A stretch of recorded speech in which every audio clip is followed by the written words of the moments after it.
En vrede, goedheid en guns, rykdom en eer, lewe en onsterflikheid in Christus Jesus. Ons verwelkom jou hier op Facebook, baie welkom julle weer eens, dis lekker om saam te wees. Ons praat oor 'n onderwerp wat baie min oor gepraat word. Apostel Cowan het so by ons conference 'n statement gemaak as die onderwerp oor onsterflikheid nie gepraat word nie, preek jy halwe evangelie.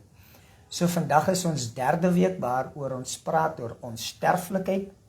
Ons gaan net so 'n bietjie terug, nie ver terug nie, oor die twee vorige gesprekke wat ons gehad het, om net so kortliks vir die mense te sê, gaan kyk, want dit gaan jou lewe regtig waar seën. So ons wil ek vir jou vra om nou sommer te share.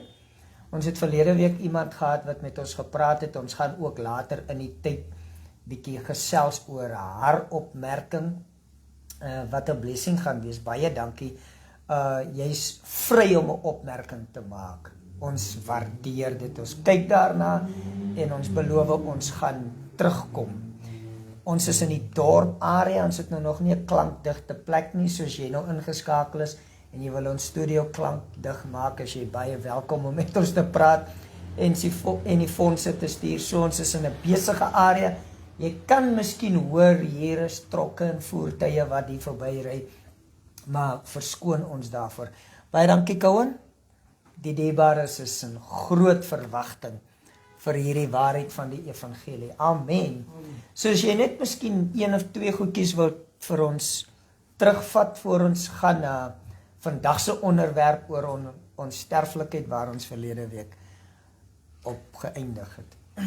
Okay, shalom, shalom, genade, vrede, goedheid, guns, rykdom en eer en dan lewe en onsterflikheid, 'n baie belangrike onderwerp. Soos wat ons gesê het, vir ons seker die onderwerp, want Paulus sê in 2 Timoteus 1:10 dat Jesus die dood vernietig het basies, en dan dat hy lewe en onsterflikheid aan die lig bring of openbaar deur die evangelie. Amen. Dis waarom ons die stelling maak as lewe en onsterflikheid. Nie net lewe nie, lewe en onsterflikheid nie bekend gemaak word in die prediking nie, dan preek ons nog nie die evangelie nie. Want die evangelie bring aan die lig lewe en onsterflikheid. Amen. So vir my is dit 'n acid test tot die boodskap wat jy hoor. Daar is baie ander faktore, maar aan die einde van die dag behoort die evangelie lewe en onsterflikheid te openbaar of aan die lig te bring. Amen. Ons probleem van die sondeval het dood tot gevolg gehad. Ja. Nie hel nie. Nie 'n verterende of 'n ewige vuur nie. Ja. Dis nie wat gekom het deur die val nie. Die waarskuwing was, as jy eet van hierdie boom sal jy sekerlik sterwe. Paulus sê in Romeine 5 dat die dood deur die val van sonde of Adam se val in die wêreld ingekom het. Amen. So die teenoorgestelde van hierdie probleem is lewe. Ja. En onsterflikheid. So die evangelie, as jy net daarna kyk, gaan nie oor hemel en hel nie, Exactly. maar die evangelie is die goeie nuus dat die dood wat deur Adam se val gekom het, Halleluja. vernietig is deur die Here Jesus Christus se dood en opstanding, en dat hy nou aan die lig bring dat ons nie hoef te sterf nie. Amen. So dit is basies ons eerste gesprek gewees. Sal beter wees as jy daarna gaan kyk. Is nou vinnig opgesom. Maar dan het ons ook gepraat laasweek oor die tent waarin ons woon. En hoe dat Paulus skryf in 2 Korintiërs 5, en julle kan dit gaan lees, miskien gaan ons dit as 'n springboard ook vandag het, maar in 2 Timoteus hoofstuk of 2 Korintiërs hoofstuk 5 praat Paulus spesifiek en hy sê dat ons begeer nie om hierdie tempel of hierdie tent of hierdie kleding van vlees uit te trek nie, hierdie sterflike liggaam uit te trek. So dis nie ons begeerte om dood te gaan nie. Halleluja. Ons begeerte eerder is dat hierdie sterflike liggaam oorklee moet word. Come on. Oorklee moet word met onsterflikheid. En dis waaroor ons laasweek gepraat het, dat ons nie moet begeer om dood te gaan nie, Ja.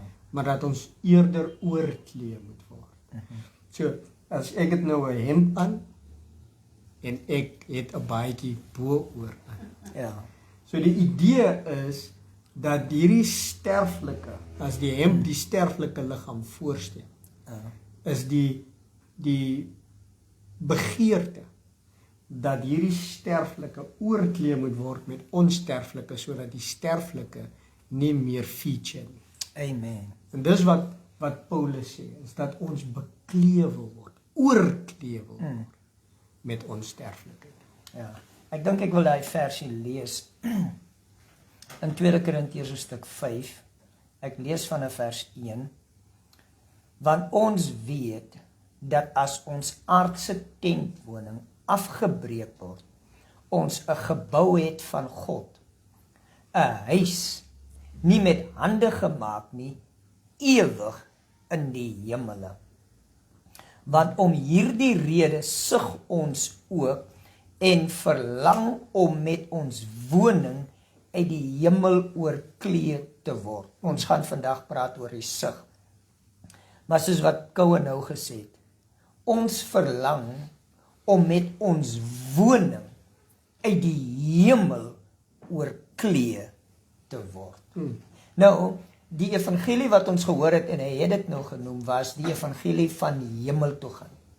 Die evangelie van die hemel toe gaan, dink ek, is een van die groot misleiding, sodat ons nie die lewe op aarde kan experience nie. Ons het gesien in verlede week, dat die hemele was nog nooit vir die mens nie.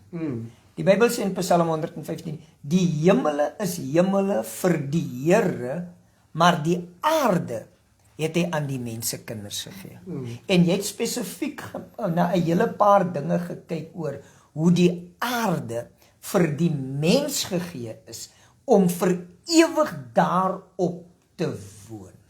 Ek luister nog weer gister vir iemand wat praat oor, ons was by 'n begrafenis van 'n baie jong kind, 35 jaar oud. En gewoonlik word daar by begrafenisse mos gepreek oor die Here het kom haal en dit was die Here se wil. Ek luister nog by die teaardbestelling waar die prediker lees dit het die Here van lewe en dood behaag. Ja.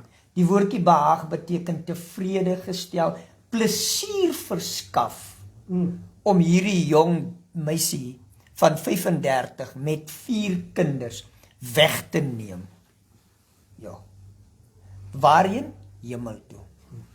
En dat ons hier op die aarde moet voorberei waar ons die ewigheid gaan deurbring. Of in die hel, of in die hemel. Maar die aarde word heeltemal abandoned.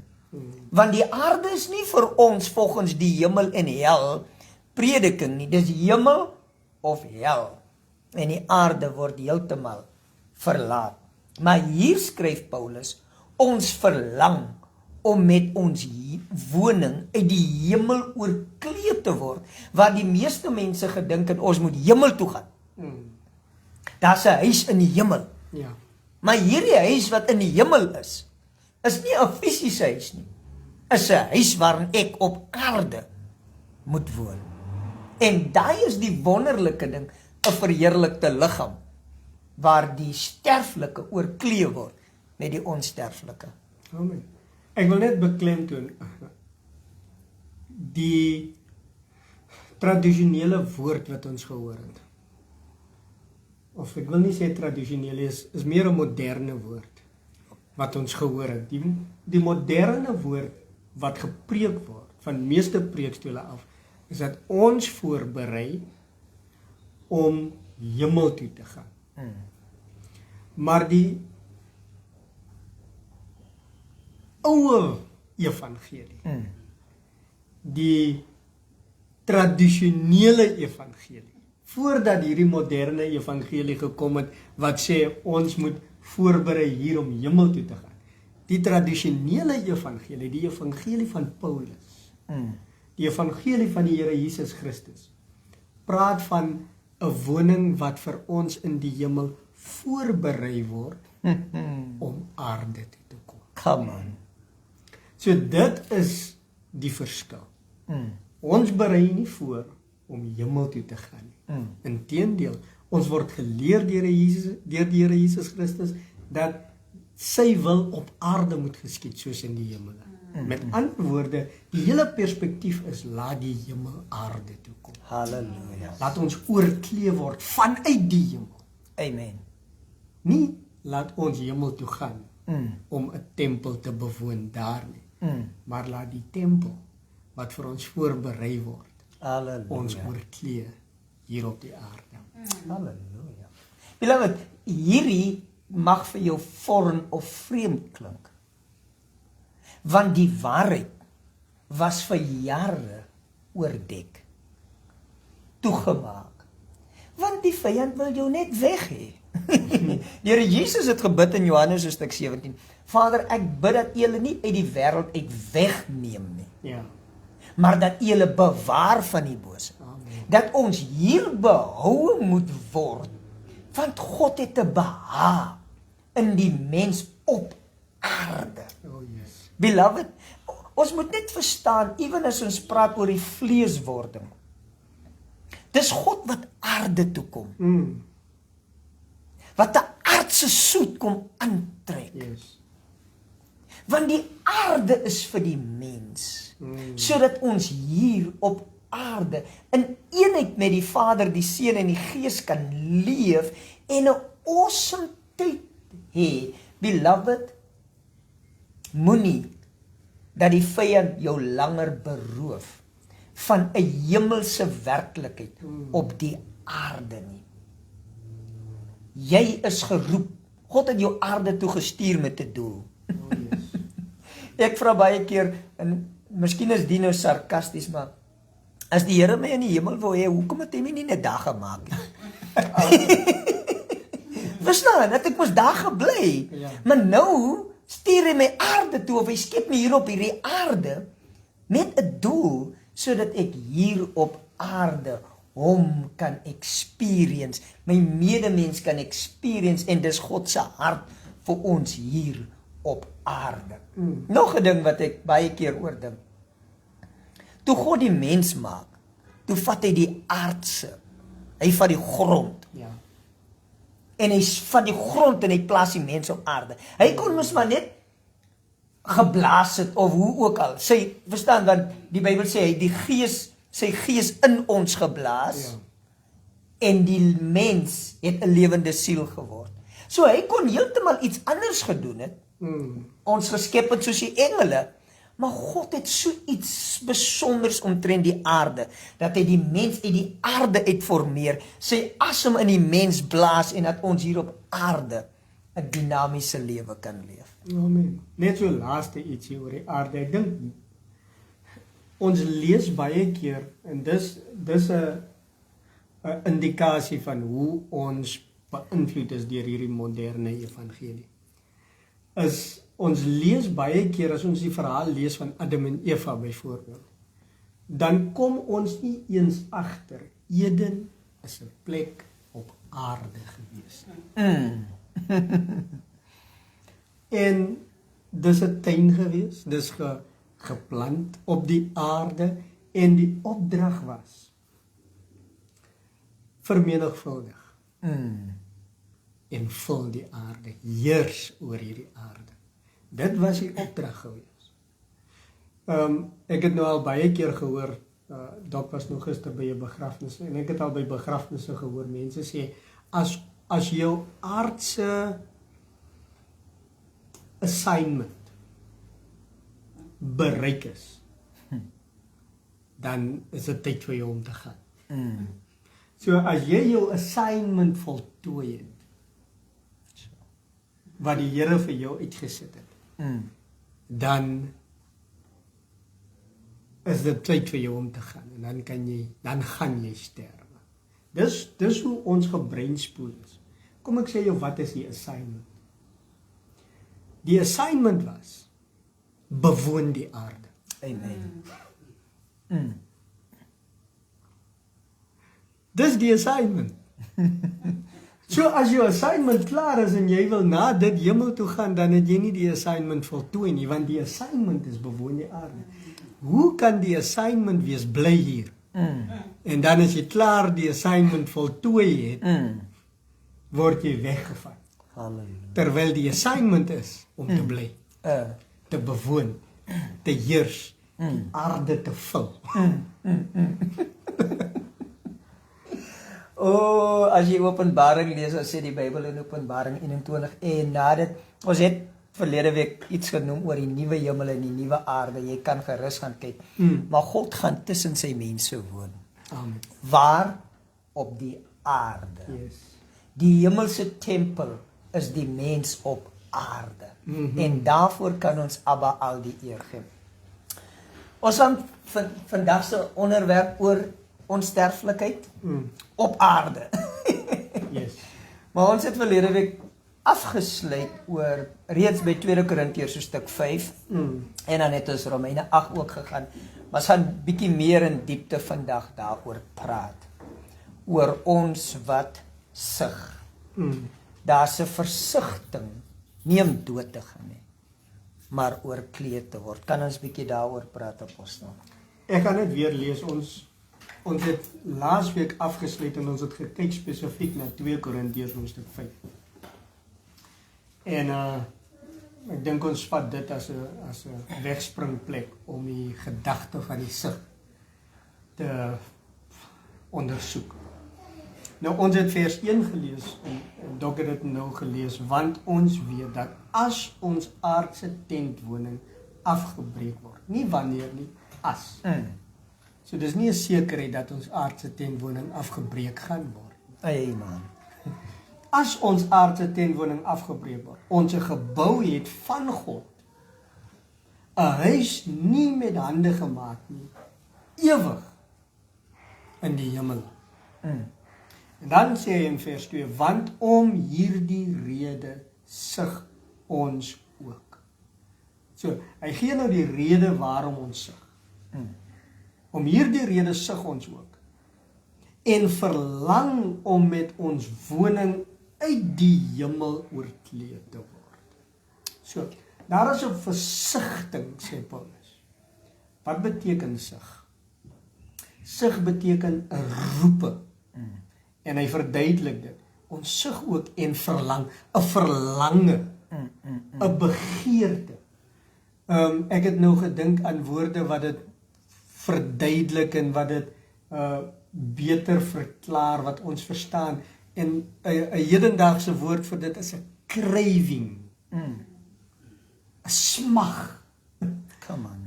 Daar is 'n smag, 'n craving, 'n verlange, 'n begeerte, 'n uitroep om met ons woning uit die hemel oorkleed te word. En dan sê hy in vers 3, as ons ten minste gekleed en nie naak bevind sal word. Want, vers 4, ons wat nog in die tent is. Ons wat nog in die tent is. So, Paulus gehoor word bekend gemaak hierso. Paulus praat nie met mense of oor mense wat gesterf het nie. Ja.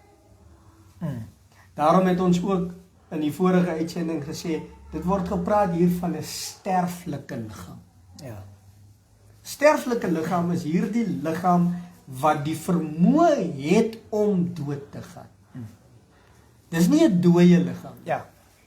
Dis nie 'n liggaam wat reeds gesterf het nie. Dis nie 'n gestorwe liggaam nie. Dis 'n sterflike liggaam. Amen. Daar's 'n verskil tussen die twee. So Paulus sê, want ons wat nog in die tent is, sug. So ons het in vers 2 verduidelik wat is die sig? Is 'n begeerte, is 'n verlange, is 'n soeke, is 'n craving, is 'n uitroep om met ons woning uit die hemel oorkleed te word. Dis die sig. Vers 4 verduidelik, wie is dit wat sig? Ja. Vers 4 sê vir ons, dis ons wat nog in die tent is. Dis ons wat nog lewe. Ja. Ons wat nog in die tent is, sug. En dan sê hy, ons voel beswaard. Come on. Hoekom? So, ons het die verduideliking van wat is die sug? Ons het in die eerste gedeelte van vers 4, wie is dit wat sug? En dan het ons in die tweede gedeelte van vers 4, waarom word daar gesug? Come on. Ok, dis 'n verlange. Wie verlang? Ons wat in die tent is. En wat verlang ons? Waarna verlang ons? Waarom verlang ons? Die tweede gedeelte sê, omdat ons liewer nie ontklee nie, maar oorklee wil word. Come on. Sodat die sterflike deur die lewe verslind kan word. Dis ons verlange, om oorklee te word. Ek het nou al baie mense gehoor wat sê, nou kan die Here my maar kom haal. Want hulle is beswaard oor hulle omstandighede en die goed wat op hierdie aarde aangaan. En dis ook wat die moderne evangelie beklemtoon. Het beklemtoon dat alles slegter word. Ja. Dat alles agteruit gaan. Dat dinge net erger gaan word. En dan word daar denkbeeldige skrifte gekwoteer, soos in die laaste dae sal kinders vaar. Wat ek nou nog soek. Denkbeeldige skrifte. En vir my, ek beklemtoon nou vir spesifiek daai vers wat mense kwoteer of geskryf het of opgemaak het of uitgedroom het, dat kinders sal baar in die laaste dae. Want ek wil hê mense moet weet, dit wat jy hoor is 'n denkbeeldige evangelie. Ja. Dis nie die ware evangelie. Dis 'n evangelie wat opgedroom word, omdat ons nie antwoorde het vir wat rondom ons aangaan nie. En nou sug mense is beswaard en verlang om eerder te vlug uit hierdie liggaam uit, te vlug uit hierdie tent uit, weg te gaan na 'n denkbeeldige hemel wat baie beter is as hier op die aarde. Nou, ek het 'n probleem met die alles gaan slegter word evangelie. Ja. Vir meer as 2000 jaar is die kerk op die aarde en word daar gepreek en daar word verkondig en die evangelie word gedeel vir meer as 2000 jaar. En vir hierdie 2000 jaar, my vraag is die evangelie so kragteloos, so oneffektief, dat dit nie in staat was om die wêreld beter te maak, maar dat dit wat die vyand doen groter en sterker is as die evangelie, dat die wêreld eerder slegter geword het? Ek wil hê jy moet jou oë oopmaak. Dink 'n bietjie daaroor. Is die wêreld regtig slegter? Kom ek sê jou, in die Here Jesus Christus se tyd of voor die Here Jesus Christus was die wêreld 'n plek van oorlog. Ja. Dit wat ons vandag sien, selfs met wat in Israel aangaan en wat in Oekraïne aangaan, kom nie naastenby wat gebeur het onder Alexander die Grote nie. Kom nie naastenby onder wat gebeur het met die kolonialisme reg oor die wêreld nie. Dit kom nie naast, ons het nie vandag meer slawehandel nie. Ons vroue het regte vandag. Hulle het toegang tot opvoeding net soos mans. Ons het kinderregte. Ons het spoeltoilette. Ons het spys. Ons het yskaste. Ons het krag in Suid-Afrika meeste van die tyd. Ons bly in 'n steenhuis. Ons het soveel meer. Ons is veiliger. Die lewensverwagting van die mens is meer. Want ons het baie meer gemaak. En al hierdie dinge, skole, hospitale, menseregte, die vernietiging van slawehandel is te danke, en jy kan jou geskiedenis gaan lees, is te danke aan die kerk en Christene wat opgestaan het. Amen. Amen. Die wêreld is 'n beter plek en gaan net beter word. Halleluja. Amen. So, moenie beswaard voel oor die bietjie wat rondom ons aangaan en wil vlug uit hierdie tent nie. Ja. Paulus sê inteendeel, ons voel beswaard en ons sug omdat ons nie ontklee nie. Ons wil hierdie liggaam uittrek nie. Ons se sug is oorklee ons. Ja. Ek wil net hierby, ek hoor dit keer op keer by elke sterfgeval. Ons kan net nie die dood gewoond raak nie. Wat 'n mooi ding is. Amen. Want ons behoort nie die dood gewoon te raak nie. Ja. Want dit is nie in die mens om te sterf nie. Ons was nog nooit veronderstel om te sterf nie. Oh yes. Ek dink is die psalmis wat sê, God het die ewigheid in ons harte geplaas. Ja, ons is nie veronderstel om dood te gaan nie. Dis hoekom ons nie gewoon kan word aan doodgaan nie. Ja. Kom ek sê vir jou, ek kan by iemand staan en al wat ek bid, en ek het al op lank gelede gedink, daar is iets verkeerd met my. Ek kan net nie dink dat jy moet doodgaan nie.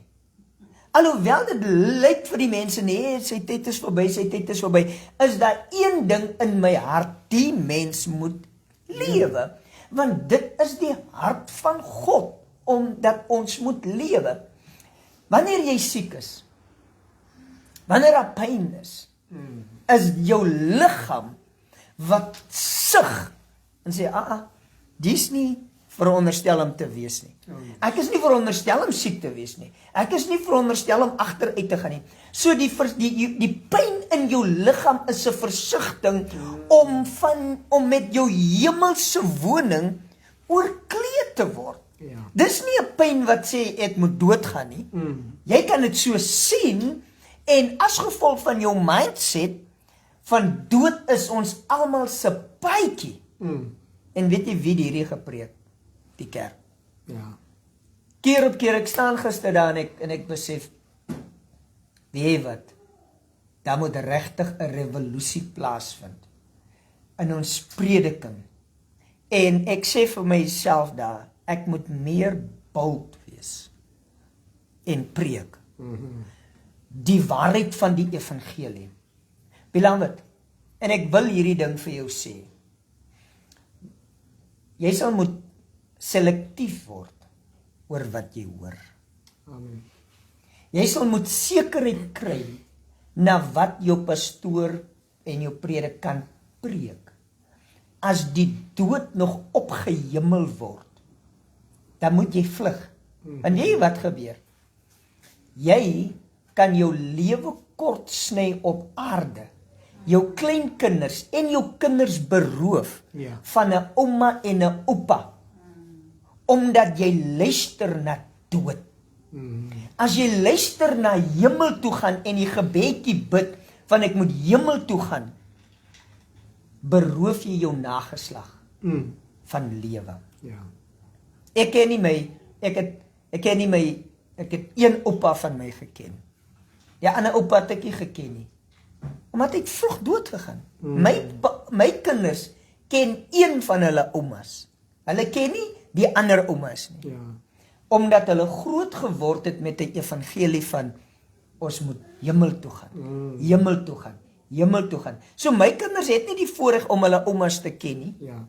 Oupas te ken nie, want hulle het hierdie evangelie gehad. En ons bring vandag vir iets wat jy moet luister, jy sal hierdie boodskap nie net moet een keer hoor nie.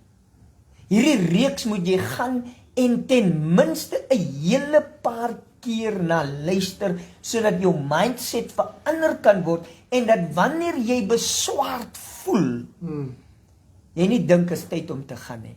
Amen. Maar die beswaardheid van jou liggaam is 'n verlange om met jou hemelse woning oorkleed te word, waar jy die waarheid van lewe kan embrace. Lewe is precious. Oh, yes. Lewe is goddelik. Ja.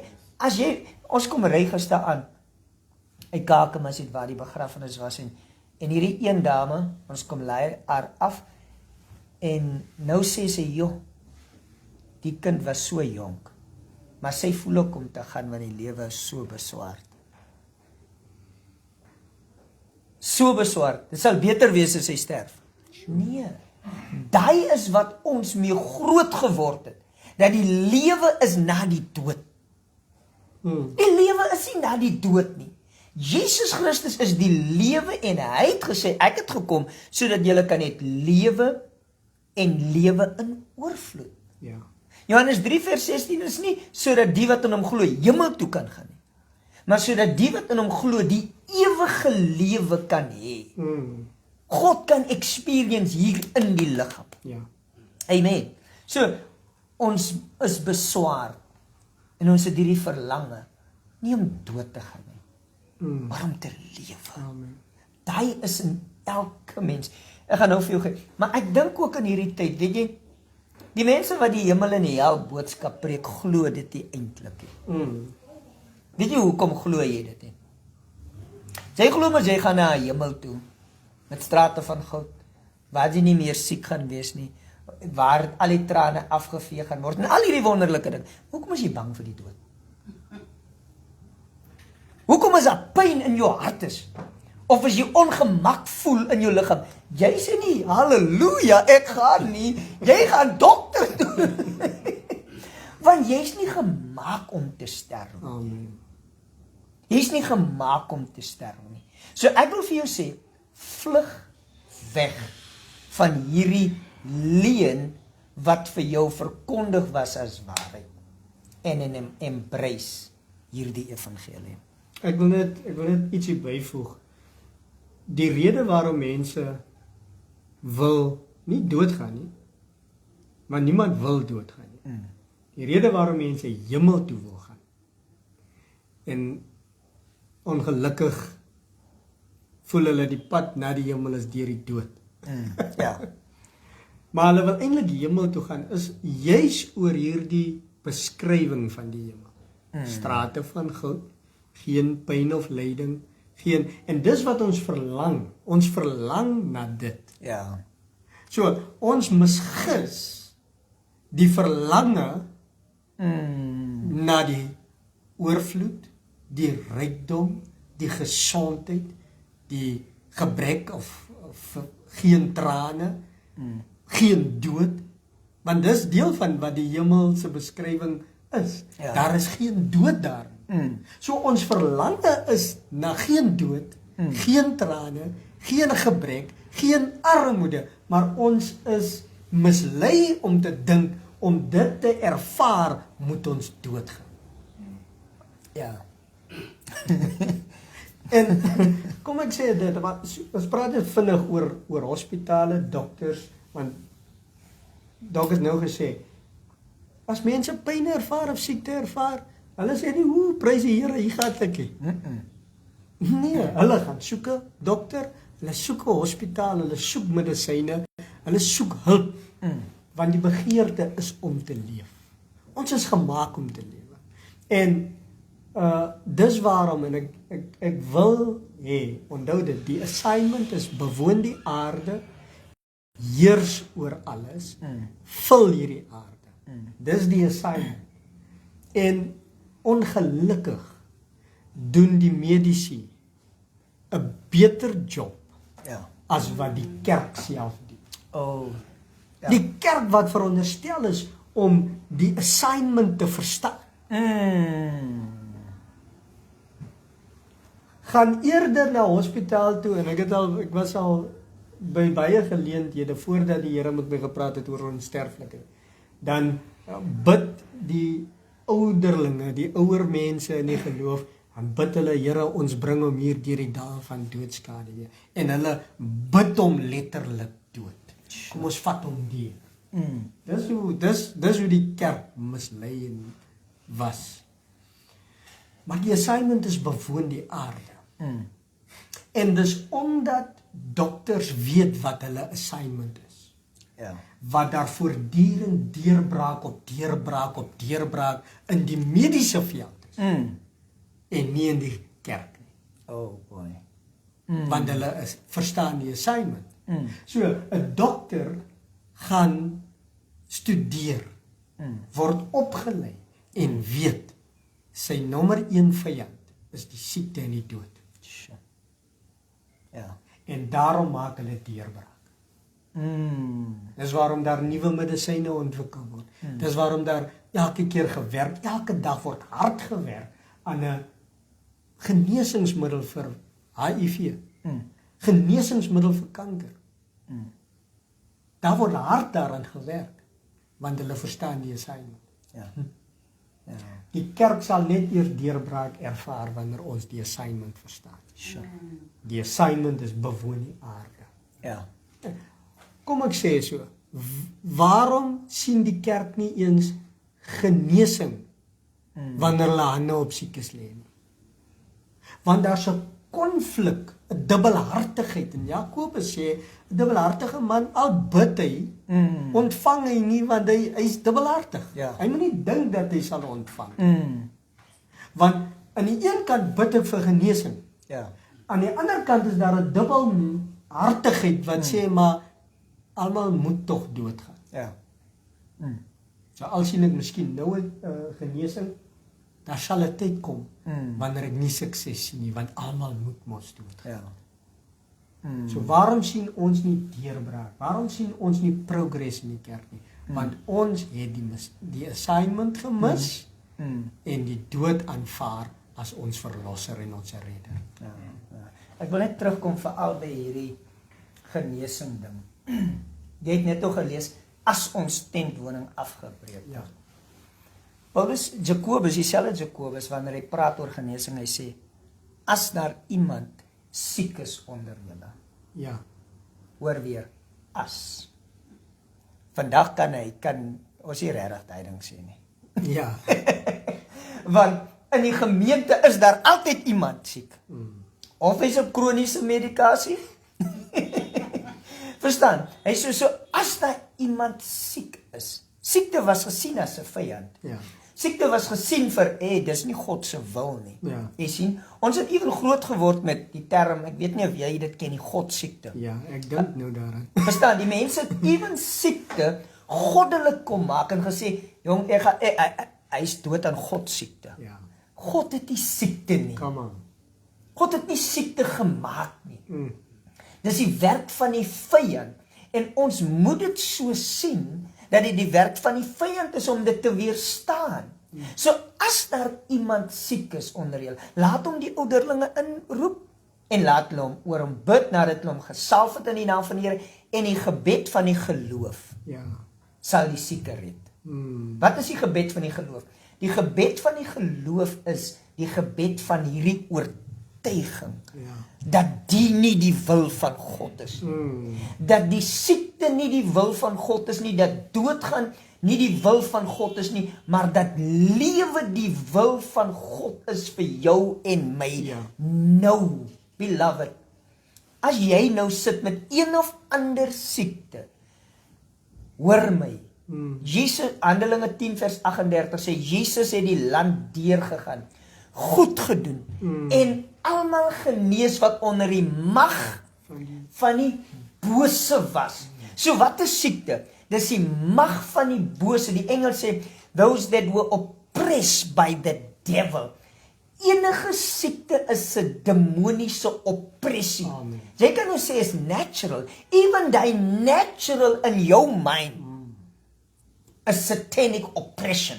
Amen. Want siekte is satanies. Of dit nou hoofpyn is, of whatever ook al mag wees, jy kan dit nie aanvaar as goddelik nie.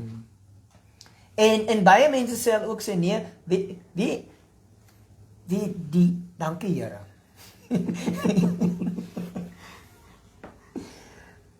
Ek wil net hier sê, beloved, jy het nodig om Jesus Christus te sien as die woord van God.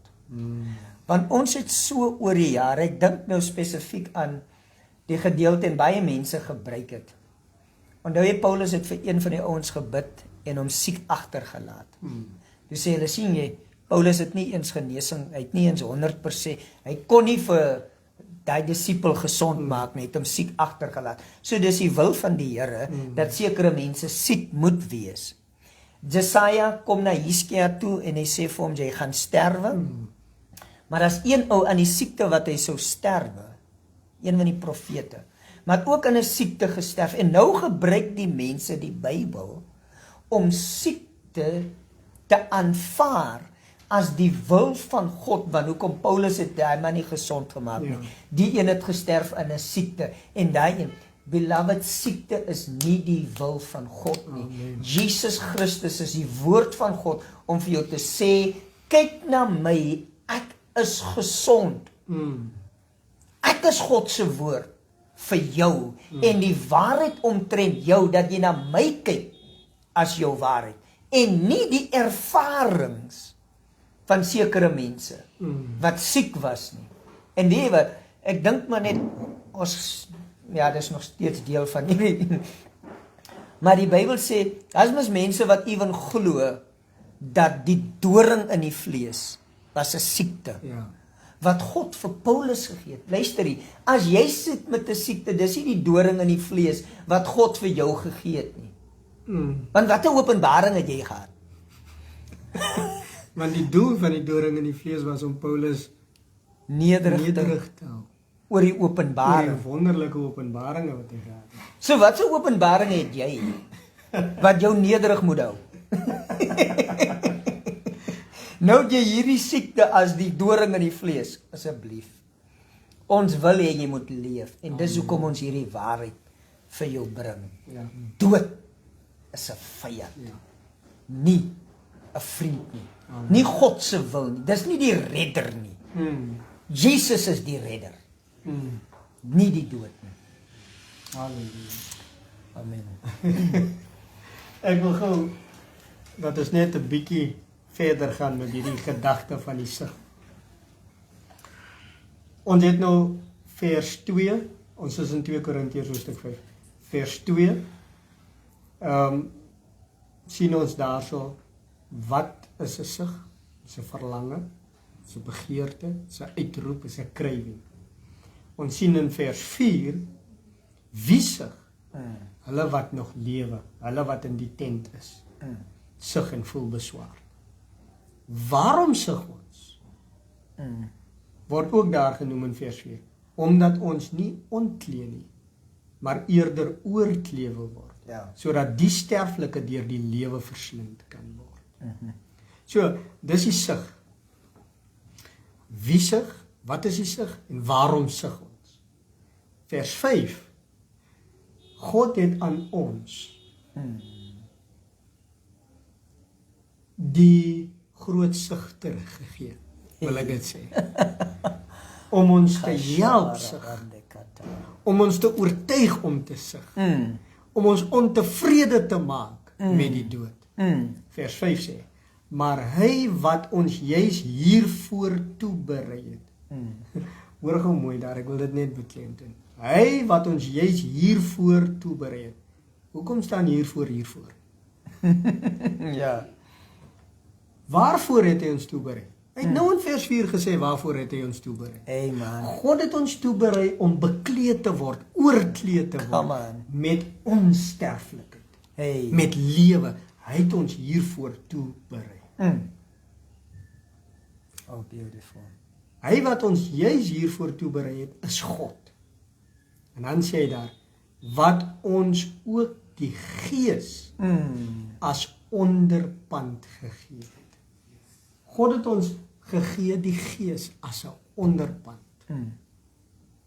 As 'n onderpand om ons te help met die sig. om die sig in ons aan te wakker.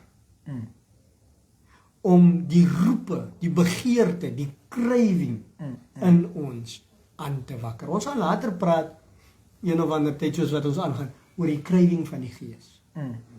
Want Paulus sê, die gees begeer teen die vlees. En die vlees teen die gees. So daar's 'n craving, daar's 'n begeerte, daar's 'n versigtiging, wat die gees aanwakker in ons. En ons sal 'n bietjie later daarna kyk wat dit is. Ek wil net gou sê, verduidelik vir ons wat onderpand is. Ek dink baie mense sal nou wonder, wat is die onderpand? Die onderpand, die woordjie wat ook in baie vertalings gebruik word, is 'n deposito. Is 'n down payment. Ja. Is dowry is 'n ou Engelse woord, of moet ek sê, dit is die versekering. Halleluja. So God gee aan ons die gees as die versekering Ja. dat die werk voltooi gaan word. Amen. Halleluja. Hy gee aan ons 'n deposito om te verseker die prys is so te sê klaar betaal. Amen. Amen. As jy 'n deposito gee op 'n ding, dan is dit basies jou. Dis die versekering dat jy gaan seker maak jy betaal die res. Alright. Okay. So ek wil nou nog 'n vraag vra. En dit bring my aan ons spreek die afgehandelde werk van die Here Jesus. Dat die dood oorwin is, sonde vernietig is, oorwin is, dat lewe en onsterflikheid gebring het. Maar die Heilige Gees se werk is nie volbring nie. Amen. En dis hoekom hy sê, hy het aan ons die Gees gegee. Ja. Die deposito. Ja. Om dit wat afgehandel is deur die opstanding, die dood en die opstanding van die Here Jesus, om dit binne in ons 'n werklikheid te maak. Amen. En ons gaan later kom by tale wat wat deel is van hierdie versigtinge om die onsterflikheid in ons liggame te laat werk. So ons moet weet, en daarom is dit so noodsaaklik dat die Heilige Gees weer eens in die kerk ruimte moet kry. Amen. Want ons het so sal mense die evangelie net op papier en nie in experience gebring nie. Want die Heilige Gees word maar as deel van die Godheid, as Vader, Seun, Heilige Gees, maar die Heilige Gees feature nie regtig meer so dat ons sy werk ervaar en die versigtinge van die Gees wat eintlik in ons sterflike liggame nou versig word nie, en dat hy begeer en sê, ek wil die ding doen. So daar is, jy het die Heilige Gees en jy moet hom net meer en meer toelaat dat hy hierdie werk in jou kan doen. Amen. Amen. Ek wil net miskien, ek het nou 2 rigtings wat ek wil gaan. Maar kyk wat is die beste pad om te volg. Maar kom ons gaan gou eers na Romeine 8 toe. Okay. En ek gaan net so ietsie raak daarin en dan gaan ek briek trap. Net voordat ons tale bespreek, want ek dink dit verdien half baie meer tyd en op sy eie. So ek gaan nie heeltemal daarin gaan nie, maar kom ons gaan net gou na Romeine 8 toe eers.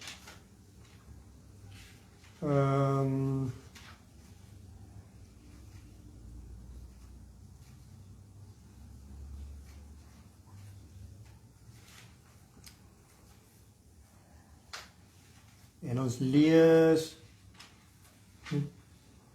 Ek wil nou hê jy moet die konteks hoor en verstaan wat hier so gebeur. So ek lees nou vanaf vers 18 af. Paulus skryf daar na so opskrif in die ou vertaling en sê die eerstelinge van die Gees. Maar ek wil ook net sê, as jy opskrifte lees, pas op tog, maar as jy altyd wat gesê word daar binne nie. Die opskrif is wat vertalers bygevoeg het om aan te dui wat hulle dink in daai gedeelte verduidelik word. Vers 18, want ek reken dat die lyding van die teenwoordige tyd of die teenwoordige tyd nie opweeg teen die heerlikheid wat aan ons geopenbaar sal word nie. Net so 'n vinnige ietsie wat ek daar wil sê. Die lyding wat jy ervaar in die teenwoordige tyd, weeg jy op teen die heerlikheid wat aan ons openbaar sal word. So, moenie laat hierdie lyding jou laat sug om heen te gaan. Ja. Daar is 'n groter heerlikheid wat aan ons geopenbaar gaan word, wat hierdie lyding oorskadu. Halleluja. Vers 19, want die skepping wag met reikhalsende verlange op die openbaarmaking van die kinders van God. Ek hou daarvan om dit so te sê. Reikhalsende beteken nekrek verwagting. Dis mos jou hals. So die Bybel sê die skepping wag met reikhalsende. Reik en jy sê is rek. Die skepping rek sy nek om te wag en te kyk. Come on. Op die openbaarmaking van die kinders van God. Die hele skepping. Vers 20. Hoekom? Onthou ons het nou in 2 Korintiërs 5 die sig hanteer. Hoekom word daar gesig? Wat is die sig? Wie sig? Nou hierso, die skepping sig. Ja. Die skepping begeer, kry, verlang. Rek sy nek met verlange op die openbaarmaking van die kinders van God. Hoekom? Want die skepping is aan die nietigheid onderworpe. Nie gewillig nie, maar terwille van hom wat dit onderwerp het. In die hoop dat ook die skepping self vrygemaak sal word van die slawerny van die verganklikheid. Come on. So die skepping ervaar verganklikheid soos wat mense verganklikheid, veroudering, verganklikheid en dood ervaar. So ervaar die skepping ook verganklikheid. Maar hoor mooi, Paulus sê, dis die slawerny van verganklikheid. Come on. Verganklikheid is slawerny. Verganklikheid is binding. Come on. Doodgaan is nie vryheid nie. Doodgang is slawerny. Sure. Ons gaan nie dood om vry te word nie. Moenie dink jy's vry wanneer jy doodgaan nie. Daai slawerny. Die dood is slawerny, nie vryheid. Sure. Ons, die skepping, wag in die hoop dat ook die skepping self vrygemaak sal word van die slawerny van die verganklikheid. Maar jy word nie net die skepping wil nie net vrygemaak word van verganklikheid nie. Maar daar is iets waarvan hy vrygemaak word en daar's iets waartoe hy vrygemaak word. Hoor maar, daar staan van die slawerny van verganklikheid tot die vryheid. Come on. Van die slawerny tot die vryheid. Come on. Wat is die slawerny? Verganklikheid. Wat is verganklikheid? Perishing. Ek het by die konferensie gesê, as jy in die winkels gaan, is daar 'n afdeling vir perishables. Goed wat af kan gaan. Ja. Wat kan vergaan. So, wat doodgaan, wat agteruit gaan. Wat sy varsheid verloor. Ja. So, ons, die skepping wag, dat hy vrygemaak word van daai slawerny van verganklikheid. Tot die vryheid van die heerlikheid van die kinders van God. Amen.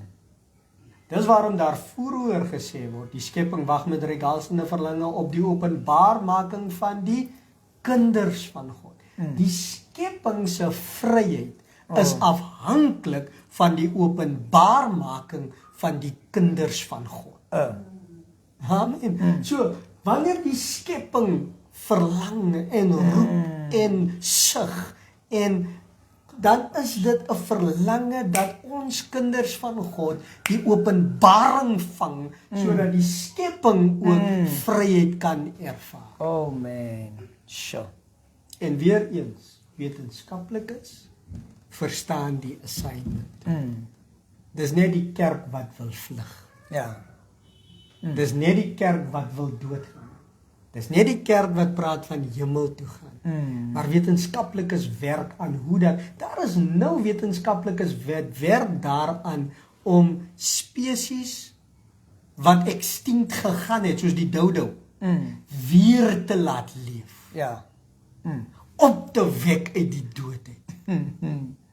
Hulle soek beendere van sekere diere wat heen gegaan het en wat die spesies heeltemal uitgesterf het. En hulle probeer daai DNA regenerate, heraanskakel om weer terug te bring wat dood gegaan het. Ja. Wetenskaplikes verstaan die assignment en omdat hulle die assignment verstaan, is dit net 'n kwessie van tyd tot hierdie goed herstel word.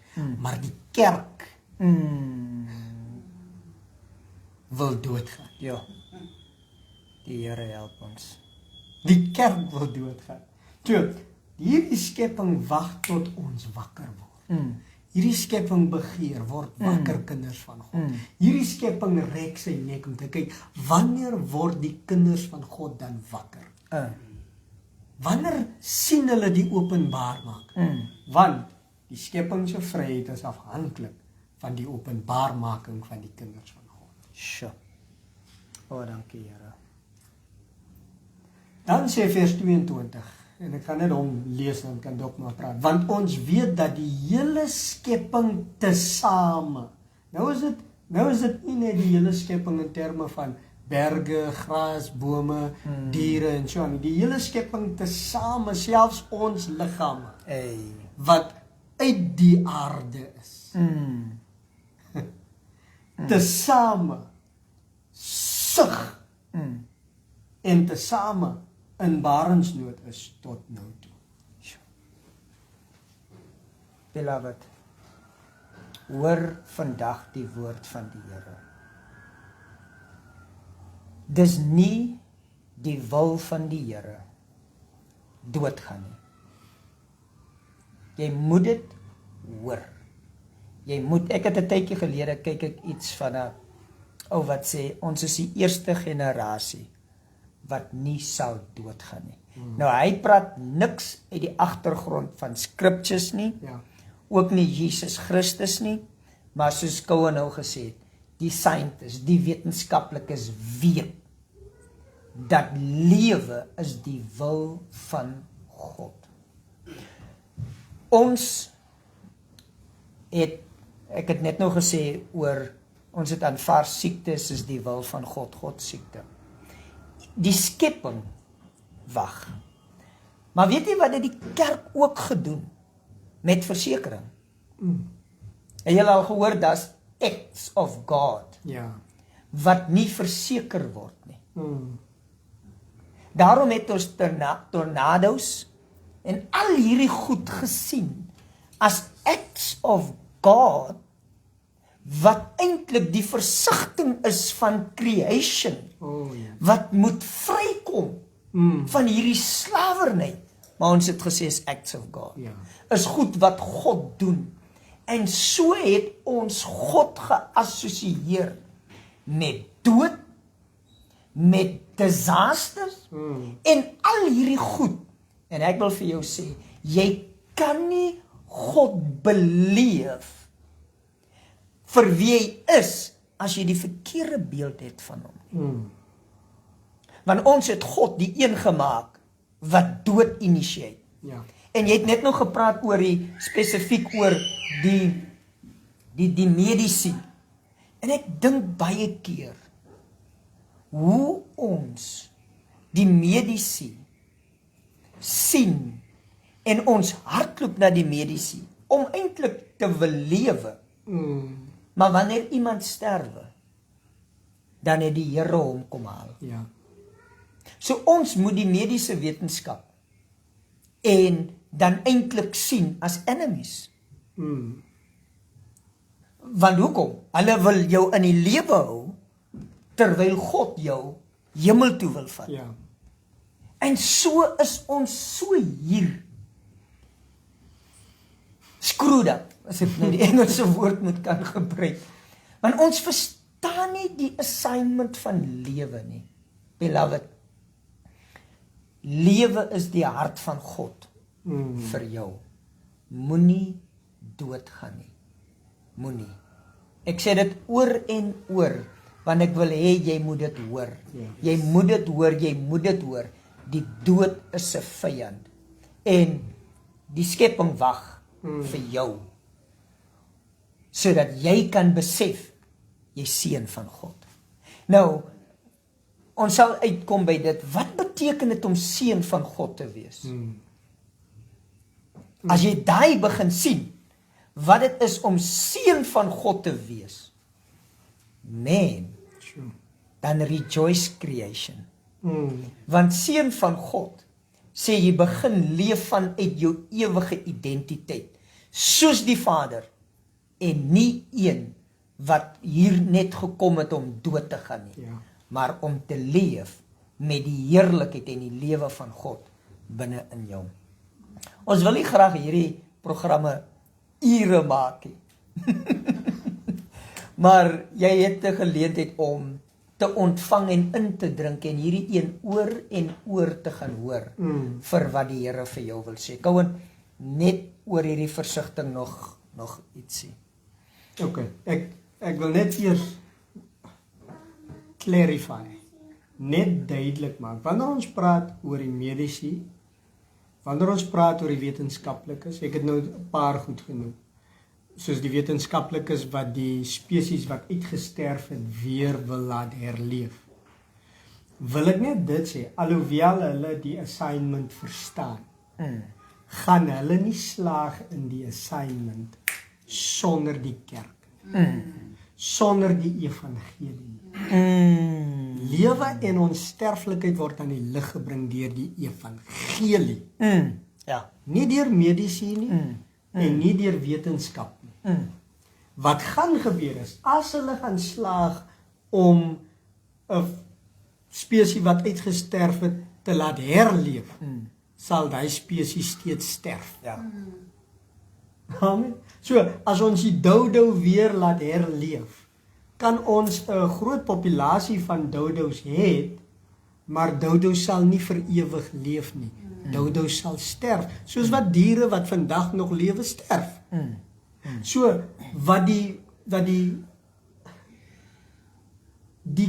kersie op die koek is wanneer die kerk die evangelie van lewe en onsterflikheid begin preek, in ons seenskap begin wandel, sodat dodo's nie meer doodgaan. Ja. Amen. Nie sterf en herleef word nie, maar nie meer doodgaan. Come on. En dis die boodskap van onsterflikheid. So alhoewel die mediese groot deurbrake maak, is dit net om ons te laat besef, die hele skepping wag vir ons. Amen. Die hele skepping wag vir ons. So, as ons praat oor die sig, en ek wil juist nie na vers 23 toe gaan nie, want dan gaan ons 'n bietjie verder gaan en spesifiek praat oor tale, maar kom ek lees dit net. Vers 22 het ons laas gelees wat sê, want ons weet dat die hele skepping tesame sug en tesame in barensnood is tot nou toe. En nie alleen dit nie, maar ons self ook, wat die eerstelinge van die Gees het. Kom ek sê jou, jy het die Gees. Ja. Jy het die Gees. As daar 'n begeerte is in jou om te lewe, Ja. dan het jy die Gees. Amen. Kom ek sê jou, daar's nie 'n mens op hierdie aarde wat begeer om dood te gaan nie. Hulle begeer om hemel toe te gaan, Ja. nie om dood te gaan nie. Maar hulle wil hemel toe gaan vir die benefits van die hemel. So, dis nie dat hulle dood wil gaan nie. En as jy die begeerte het om te lewe, as daar 'n versigtiging in jou is om te lewe, is dit om hierdie rede. Ons het die Gees. Amen. Ons het die Gees. En ek wil nou gaan vinnig na 'n ander vers toe as ek mag. Maar kom ek lees net vers 23 klaar. Nie alleen dit nie, maar ons self ook wat die eerstelinge van die Gees het, ons sug ook in onsself in afwagting van die aanneming tot kinders, en dan sê jy 'n mooi ding, naamlik die verlossing van ons liggaam. Naamlik die verlossing van ons liggaam. Daar is 'n tyd toe die kerk baie gepraat het oor die skepping wag met regalsende verlange op en waarmaking van die kinders van God. Ek het dit baie gehoor, maar ek het dit gehoor uit die monde van predikers wat glo ons gaan nog dood. Die openbaarmaking van die kinders van God of die aanneming tot kindskap is die verlossing van ons liggaam. Halleluja. Dis die verlossing van ons liggaam. Ons sterflikheid is die resultaat van die ontwaking tot kindskap. Come on. So, jy kry nie 'n ontwaking tot kindskap wat nie lei tot onsterflikheid. Amen. Oh man. So kom ek gaan dit gou. Ek wil net teruggaan op daai gedagte. Ons het die Gees. En daarom is daar 'n begeerte om te lewe. Kom ons gaan gou na Genesis toe. Oh man. Ek gaan nou na Genesis 6 toe. En ek wil vinnig net hierso, miskien gaan ons in die volgende program of die uitsending sommer daarmee begin met hoe lank lewe, want daar die miskonsepsie deesdae dat die Here vir ons lang lewe wil gee, nie ewige lewe nie. En dis, kom ek sê, 'n halwe waarheid is 'n volle leuen. Ja. Nee. Daar's die miskonsepsie dat die Here wil hê ons moet lank leef. So, lank beteken 70, meer as dit is genade jare. En dan is daar ook die predikers, veral uit die Word of Faith movement, wat sê 120. En hulle kry dit van Genesis 6 af. Nou kom ek lees gou Genesis 6, vanaf vers 1. Toe die mense op die aarde begin vermeerder en daar vir hulle dogters gebore is, sien die seuns van God dat die dogters van die mense mooi was. En hulle het vir hulle as vroue geneem almal wat hulle verkies het. Vers 3. Toe sê die Here, my Gees sal nie vir ewig in die mens heers nie, omdat hy ook vlees is, maar sy dae sal wees 120 jaar. Okay. My Gees sal nie vir ewig in die mens heers nie, omdat hy ook vlees is. Nou ons gaan later praat oor wat beteken dit om vlees te wees. Wat beteken dit om vlees te wees? Want ons mense dink baie keer in terme van vlees as om 'n liggaam te hê, noodwendig. Maar daar is 'n dieper dimensie tot vlees wees. En dit het meer te doen met jou bewustheid en met jou gedagte. Om vleeslik te wees, met ander woorde, is om vleeslik te bedink. En later sal ons sien in Romeine weer eens, dat wie die vlees bedink, of wat die vlees bedink is dood. Ja. So, wanneer God hierso sê, omdat hy ook vlees is, sê hy, die mens bedink dood. Ja. Die mens dink teenstrydig met my Gees. Come on. So my Gees, en het is nou half ongelukkig dat dit so vertaal is, maar kom ek kyk net of ek nie 'n beter vertaling vir julle kry van Genesis 6 vers 3 spesifiek. Ek dink ek gaan die Passion Translation gou vir julle lees. Genesis 3, Genesis 6, vers 3. Yahweh said, my spirit will not strive. Nou, die Afrikaans sê heers. Come on.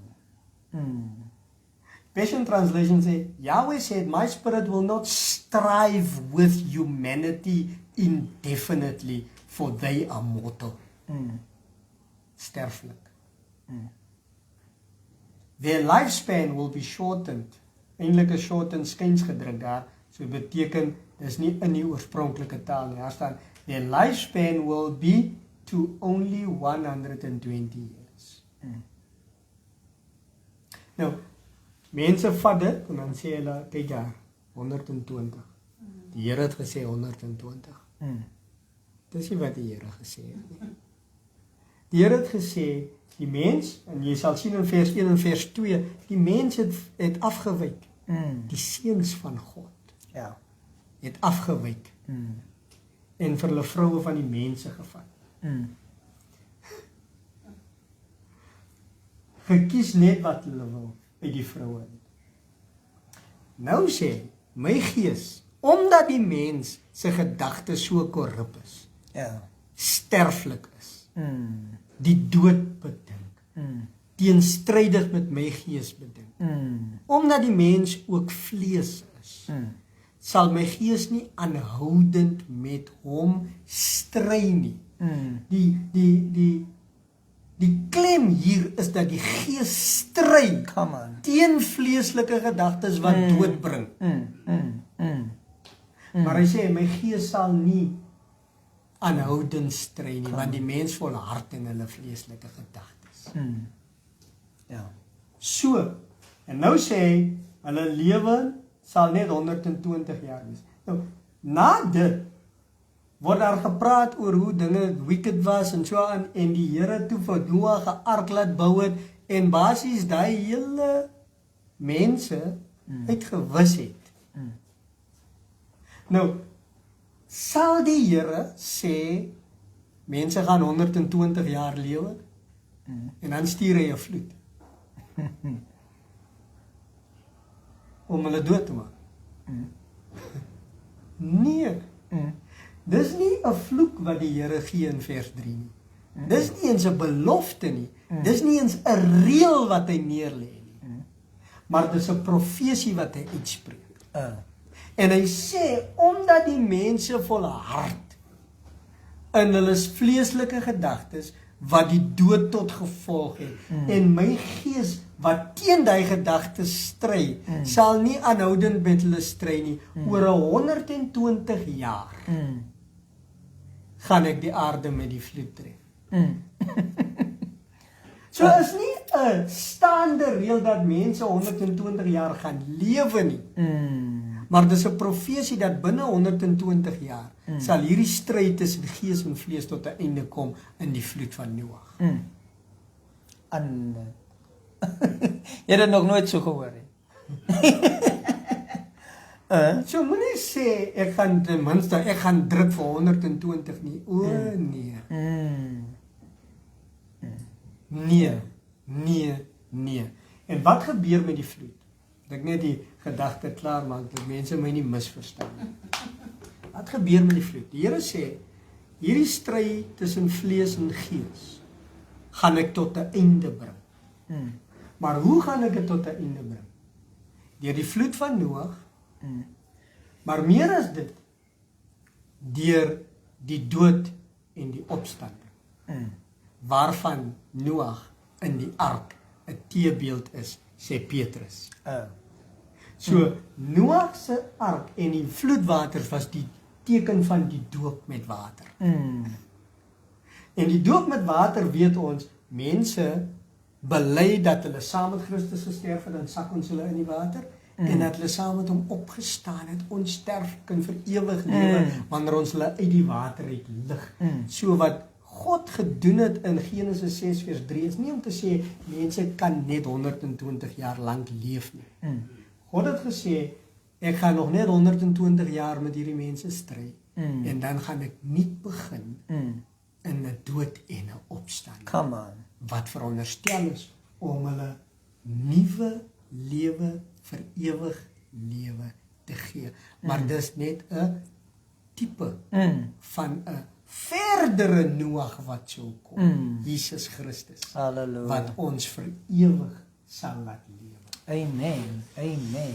En as jy druk vir 120, sorry. Maar die meeste mense druk eens meer vir 120. Ek sien nog hulle in die faith movement, hier en daar, maar hulle druk vir 70. En Psalm 90 was geskryf deur Moses, wat gesien het, wat aangaan. En hy skryf, hy sê, Vader of Here, ons mense daar is 70. Is dit wat God sê? Nee.